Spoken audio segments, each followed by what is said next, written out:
If your CAD sketches are blue, broken, or just not doing what you want, you're not alone.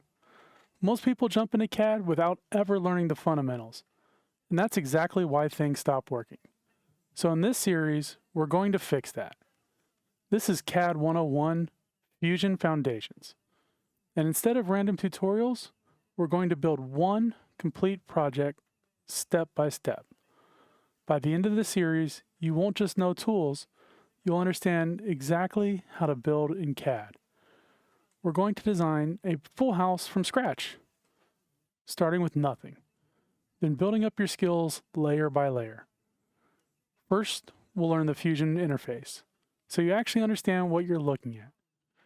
Then we move into the sketching basics. This is where most people struggle.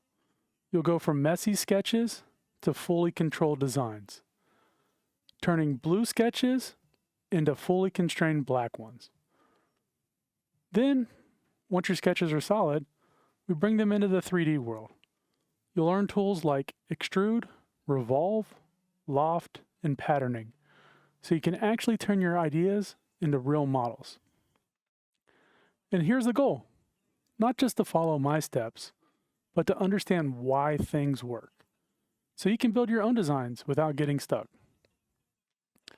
So if you're ready to actually fix your CAD, start with episode 1.